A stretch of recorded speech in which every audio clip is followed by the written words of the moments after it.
What's up, guys? I'm Joel from AchievementHunter.com, and this is God of War 3. God of War 3 is the latest game in the God of War franchise that is Sony exclusive, which follows the story of a man named Kratos who's on a quest for vengeance after being betrayed by the gods of Olympus for murdering his family. This game is a hack-and-slash third-person action-adventure game that is very fun, very gory, and very violent, all in one unique PlayStation 3 exclusive package. This game has been cited by many critics as one of the best PlayStation 3 games to date, and it has also been called the reason to buy a PlayStation 3. Now, while I personally wouldn't go that far with it, I would definitely say this game is a very good game. It's a lot of fun, and if you own a PlayStation 3, you should definitely pick up this game. It is definitely worth the amount of time and money that you'll put into it, especially just to get some of these very difficult trophies that are in it. You could probably get this game for less than $20 now at GameStop or something. It came out around March of 2010, so it's a couple years old. It's an old game, but it's still worth picking up even to this day in 2012. But that's enough about the game. Let's get into some of these trophies. Now, the game has a unique set of collectibles. The first trophy on this list is Priceless, which is gold. For a gold trophy, collect all of the godly possessions. Those are pretty easy. There are 10 of them throughout the game, and those godly possessions basically give you a unique power when you go through and play the story again. So it's basically a new game plus kind of thing. The other collectible achievements are for the Gorgon Eyes, the Phoenix Feathers, and the Minotaur Horns, and they are Eye Candy for a silver trophy, collect all of the Gorgon Eyes; Feather Plucker for a silver trophy, collect all of the Phoenix Feathers; and Are You Horny to Win for a silver trophy, collect all of the Minotaur Horns.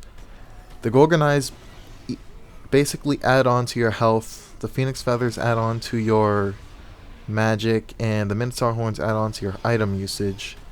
So this game has a very great collectible set. Even though it has collectibles, they reward you for getting those collectibles. So it's not like you're only getting the collectibles for an achievement or a trophy in this game, as it were, but you're also getting them to power up your character and make the boss fights a really, really, real easy thing to go through. Next achievement on this list, trophy on this list. Sorry, so used to the achievements on the 360. Next trophy on this list is Amazed. For a gold trophy, beat the labyrinth without dying or failing. Now, this game, even though it's a lot of fun, on the higher difficulties, it is very, very unforgiving, and you will probably hate the game if you go through on your first time and on the highest difficulties. Even though the hardest difficulty for a trophy is available from the start, I would recommend not doing that. And the labyrinth is basically the hardest part of this game. Even on normal difficulty, you will struggle with the labyrinth. It's got a lot of really difficult boss fights. It's got a lot of puzzles that are kind of tricky to solve. So this gold trophy is going to prove to be a real annoying thing for a lot of you if you care about trophies. But if you don't care about trophies and you just like good gameplay, you will love this game.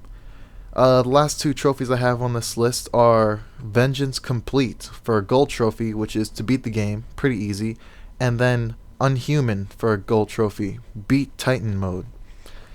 That Titan mode is available from the start, but like I said before, this game is very difficult and very unforgiving, so I recommend you go through and play on the easier difficulties just to get a feel for how the game controls, and then go through on Titan to get this trophy. And one last thing about the godly possessions: if you go through on a second playthrough with the godly possessions enabled or a different costume, then you will not be able to unlock any trophies. So if you're going through on a playthrough and you're hoping to use the godly possessions to make the game easier so you can get the trophy, you're not going to be able to do that. Just an added layer of difficulty that this game has. But yeah, that's basically it. God of War 3, a lot of fun. You should go check out this game, and I'm out. Be sure to check out AchievementHunter.com